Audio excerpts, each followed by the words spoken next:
Welcome to Draw Process. I'm drawing page 17 of my comic First Sun and Sword today. Okay, on this page we see the servant barge into a room to warn that Farah is coming. So a full body shot of him opening doors.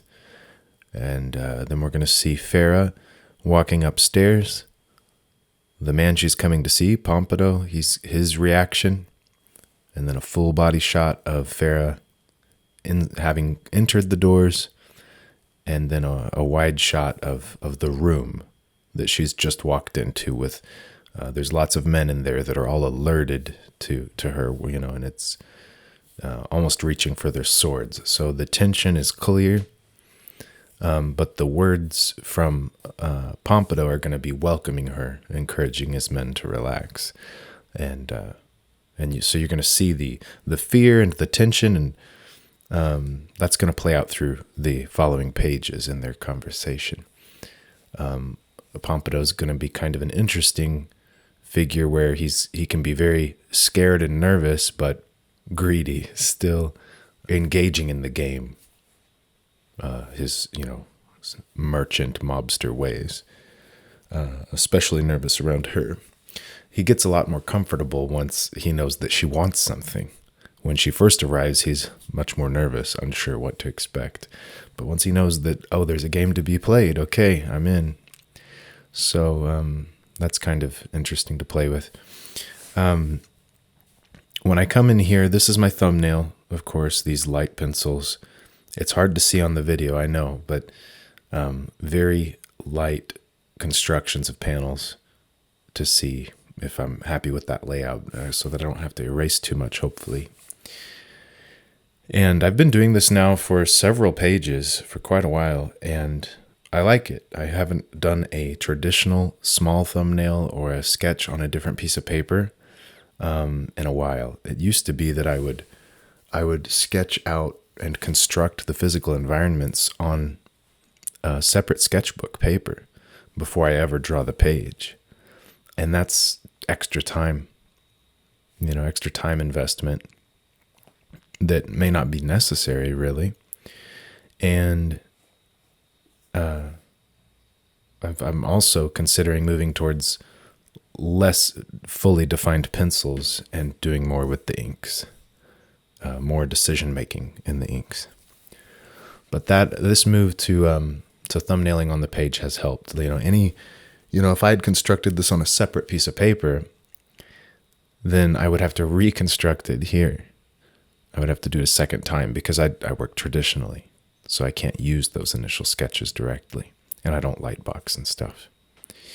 So it's been working out really well, surprisingly well, and it gets me in the habit of drawing at this size and constructing rooms and panel layouts at this size. So I think by working at that size from the start, I'm actually playing the game correctly. I'm keeping in mind the finished thing. Now, of course, it gets shrunk down when it's printed. So there's that change to my work. But other than that, I'm working with the finished product in mind from the start.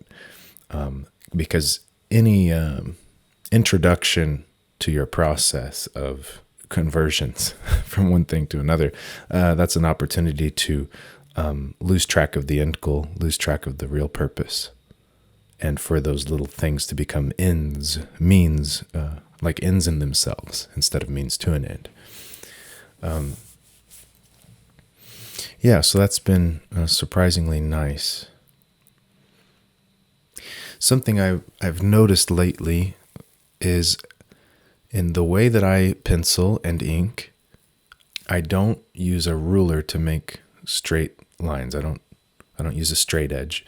It's all freehand, and I also don't rotate the paper to be able to make my lines go in the perfect, the direction that's best for my eye and hand, right? And that has introduced a looseness in these panels here with these large doors and much larger straight-lined things. You'll see the wobbliness and incorrect perspective and things kind of in the style. And I'm trying to embrace that. I don't think it's something that needs to be fixed, but it's something that I've been faced with more. The more buildings there are in my, pages, and the more large, straight things like being indoors in rooms, the more I'm faced with that.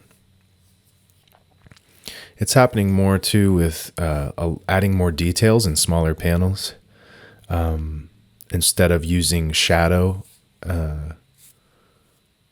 to block out areas of a room in a somewhat arbitrary way, not necessarily like realistic.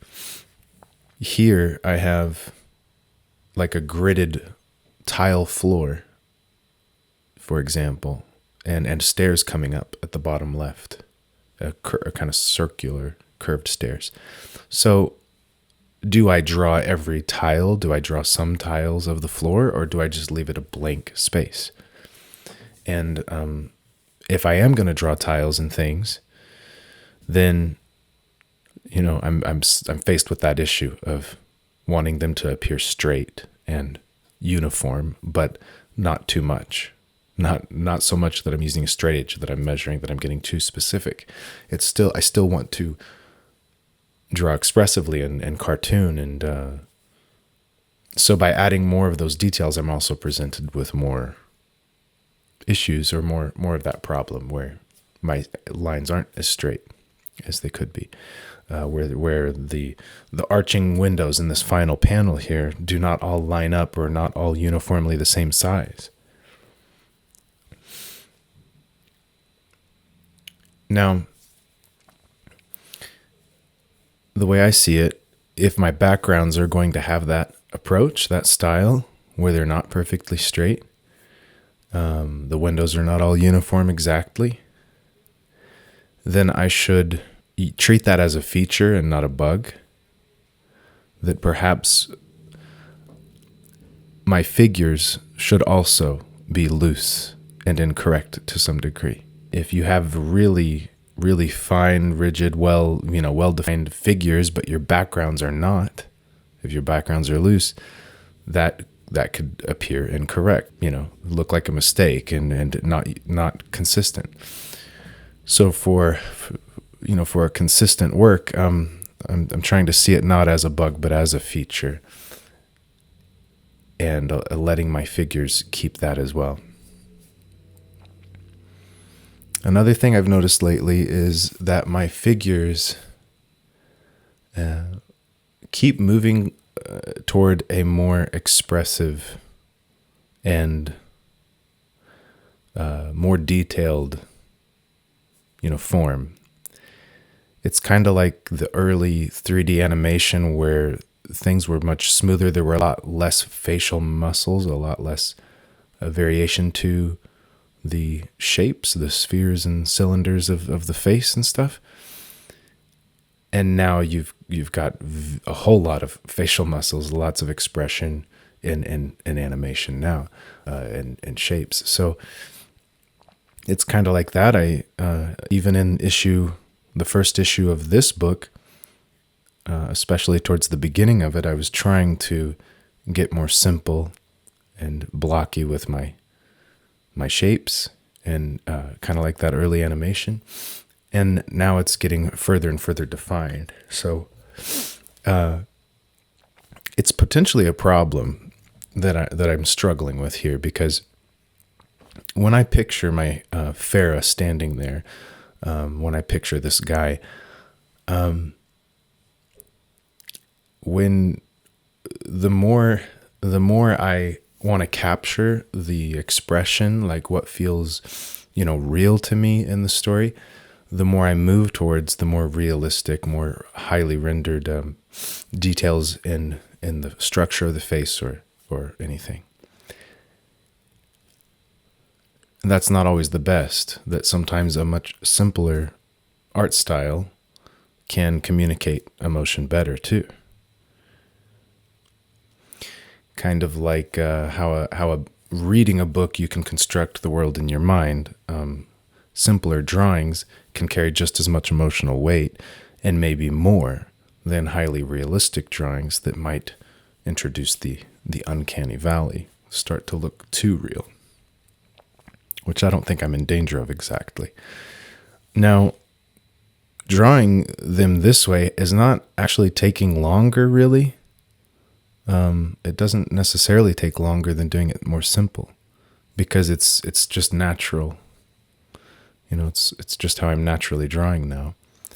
And with using the pen I use to ink, adding those extra lines doesn't really take much time. And it defines the form, better in some ways. Like, there's a lot of ways that this is better than the blockier, simpler shapes I was using before in lines for people and for faces and expressions. And simpler shadows. I was using simpler shadows before too on faces, casting half of a face in shadow. And now the shadows are a highlight. You're almost shadows that might represent the edge between light and shadow, and not just casting everything in shadow as black. So shadows that even look like little feathered lines, or just a little bit of lines on the face. So, yeah, it's changing, and I can't help it, and I hope that it's for the best.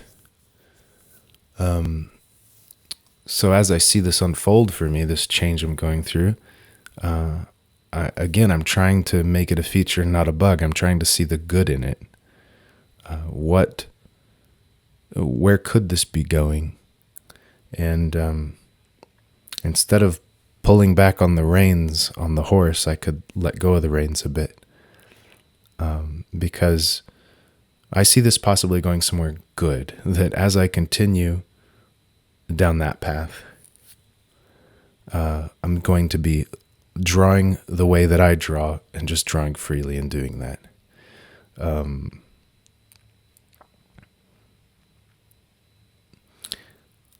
So I bet that's the best choice. If I were to go a different way than I'm going, I would need some different DNA. I would need an influence on me that from outside, some influence that could guide me a different direction. But the direction that's coming now is, is natural, and there's no fighting it. And I think it will result in better work, because I'm going to get better and better at adding, more details, communicating more features of the face, the environment, the clothing, and so on, as I've been doing lately. So, yeah, I'll stick with that. I have been thinking about my schedule lately, my routines. I've been kind of run down by not being able to just squeeze everything in, and just by the struggle of trying to squeeze everything in without really scheduling it. I want to do more podcasts and interviews, and host some of those with Clever Kaiju, with other artists that I would like to have conversations with and share with the world. But I haven't been able to make time to do it. Especially that, because drawing a comic book page, I can squeeze that in while I'm kind of multitasking in a way, while I have 30 minutes here or there, or while my kid's doing some schoolwork in the other room, and I can kind of go back and forth and help him. But you can't do that when it's a video that you're recording, when it's a recorded Zoom call.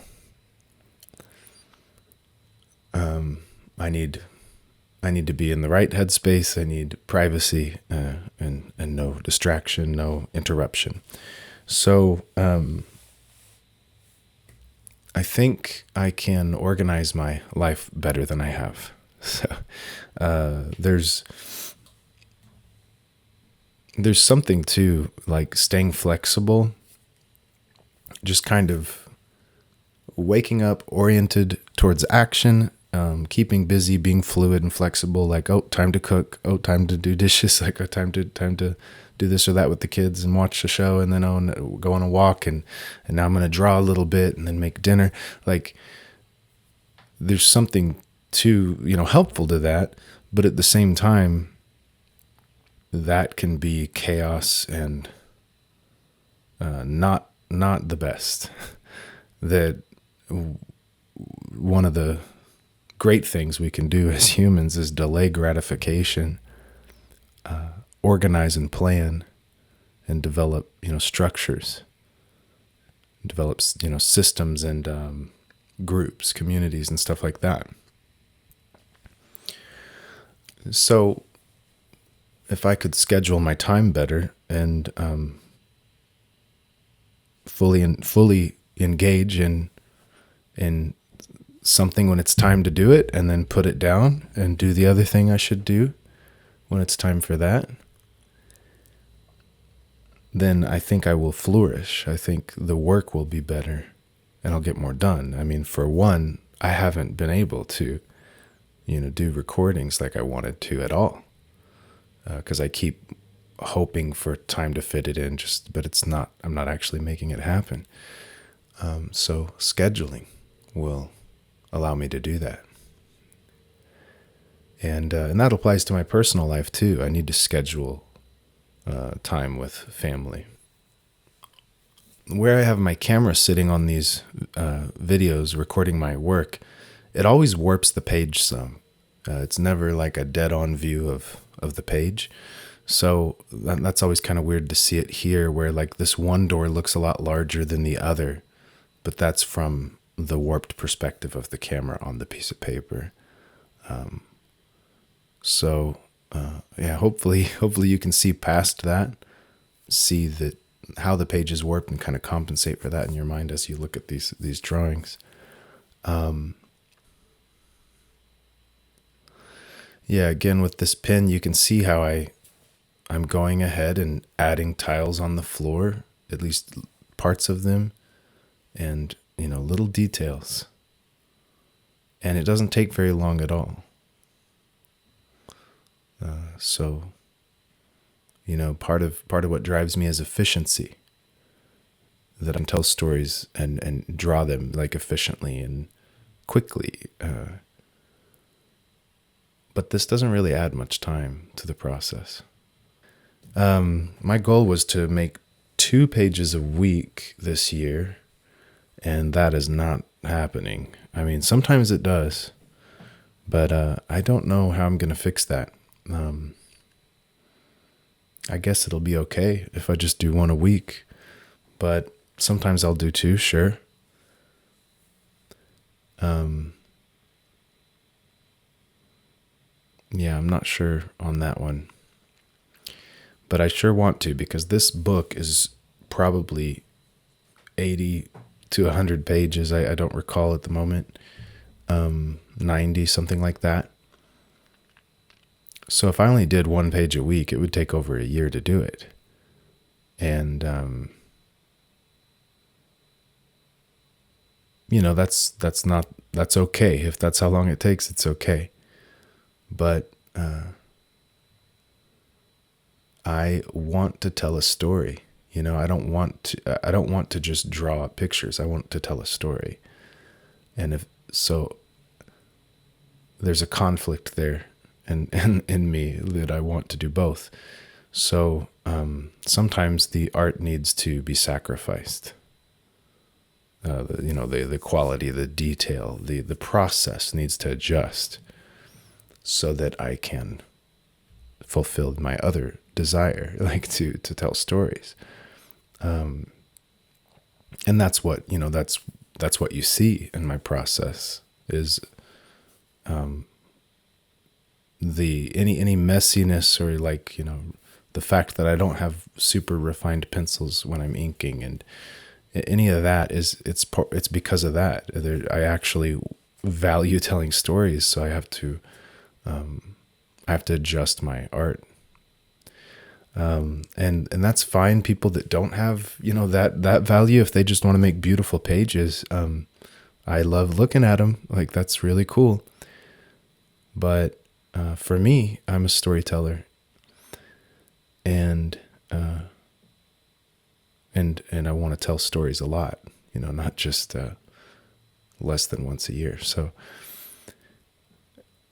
I want to move towards even greater efficiency. And in the meantime, my style is getting more detailed, but it's also getting more sketchy. By inking the way that I'm inking, it is sketchier. Like I'm able to find my lines. I'm able to like add details that I couldn't really do with my other pen for various reasons that I've mentioned before. So what I will be doing is moving probably more into the messy direction, sketchy, not away from detail, not away from a number of lines that are on the page, not trying to minimalize it in that way, but moving towards, allowing it to be rough, throwing lines in to communicate, and less refined pencils. That I need to work on trusting myself to be able to find the details and find the shapes without much pencil being there first, that I can make it up on the page. And I already do it to some degree, but I need to move even further in that direction. Yeah, that's always the push and pull for sequential storytellers. That's one of them, is to want to tell stories, but to also want to develop your style and quality of your artwork.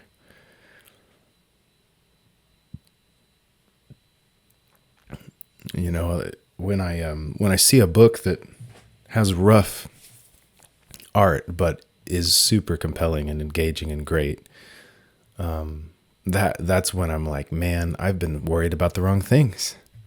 My focus on the art quality was misguided, because look what is possible with rougher, simpler, messier art.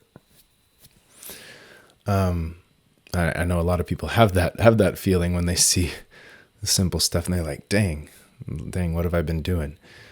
So that's what I'm talking about. I've got to stay open to that other desire for storytelling and see what it's going to tell me about what my art needs to be, and not necessarily, what I want it to be. It might be nice to get more, to have cleaner, better pages and get more attention for that. But I can't, sacrifice this process to that.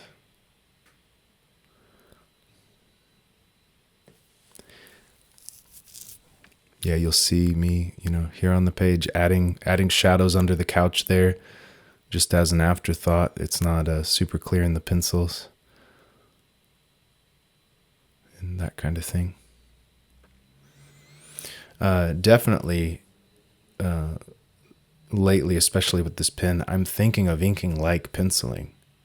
I'm aware. I'm aware of where my vanishing point is.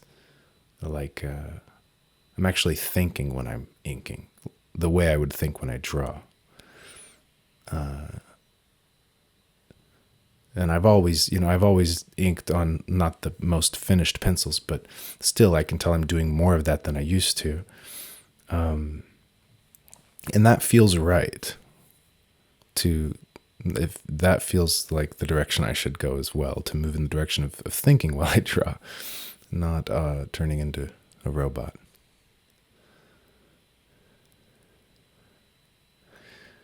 Like the things on the shelves, those are papers and books and scrolls that are just stacked all in there. The idea there, I had a room, I needed to put stuff in it.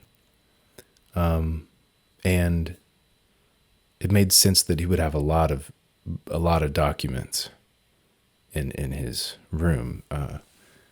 He's got a lot of contracts, a lot of people owing him money, and so on. He's a lot of stuff he owns that he keeps track of. So he's going to have that. So this world is kind of a weird one, but it's not as weird. It's more weird because we misunderstand, ancient cultures. But in the Bronze Age, they basically had a world economy. They had insurance on shipments and to replace it all. You could order. I mean, I heard a story where a king orders sandals from, I guess, where was he? I don't know, Babylonian or Sumer or something, ordering from Italy, Greece, but ordering sandals and then not liking them, so he ships them back and gets his money back. Like, we just, that's what I'm going off of, is the idea of a world where there's a lot of development of an economy and rules and laws and documentation and bureaucracy even. And in some sense, it's definitely pre-industrial, but in some sense it's kind of already a world that's pretty dehumanizing. And I'm trying to capture that. It's kind of like our world. So in a way, having these lizard men ruling things is like, it's kind of like saying there's no human in charge. There's no king. It's just for power. It's just reptilian brain. It's just systems. And it's a mess, it's not good for people. So in a way, it's kind of saying that.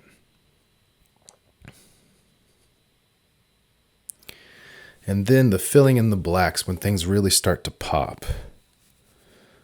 I still like to rely on the blacks a lot. Part of that is it simplifies the coloring process. This could be done with color, but that would turn this into digital artwork.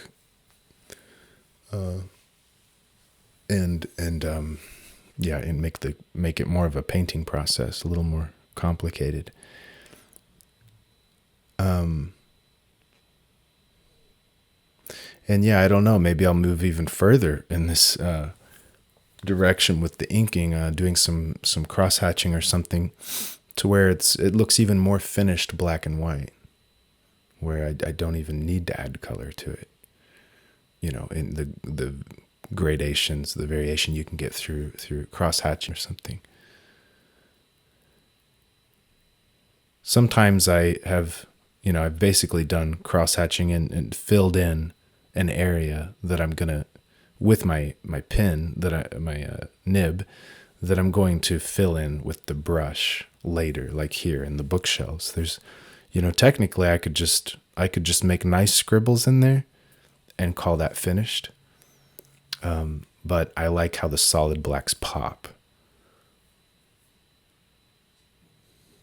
And the reason I scribble it in is also like I'm thinking when I'm inking. So I'm seeing, like, does this look good? Did I get enough shadow in there? And so that I'm ready to do the final, pass on the shadows. Finishing that up. I don't know. This whole scheduling thing, it's kind of got me in a mess here. Like, I've never really had a solid schedule for my work. Maybe I will. Maybe I'll even schedule my artwork time. But I don't know. Again, there's a case for staying flexible. It's nice that I can, sometimes I can draw and sometimes I can't, and we need to go do appointments or go enjoy the nice weather. Just like, stay flexible with that. And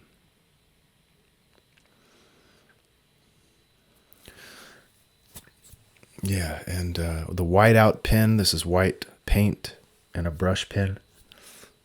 Just cleaning up a few lines.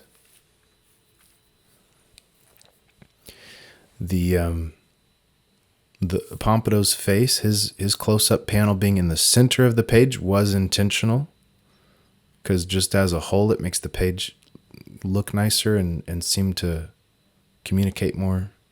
So when the servant walks in to warn Pompadour that she's here, I could have gone to the next panel, his reaction, his close-up, and then show her walking up the stairs and her standing there. But it looks better having his head in the center of the panel, because this large panel above, this full bleed panel, is kind of pointing towards his head, and then the panel below, he's in the same spot in the final panel below. So it creates sort of a meta structure to the page. Yeah, there we go. Finished page 17. I have 18 and 19 done. I guess I'm going to get a little bit ahead on the pages. And then if I continue to be ahead, I'll release videos on Wednesday. But for now, I want to get a little buffer so that I can start scheduling my voiceovers and these videos, that when I work on them, scheduling them for those days I want to schedule them. So working on my practice, I guess that's the topic today. Best of luck to you as you work on your practice. I'll see you next week.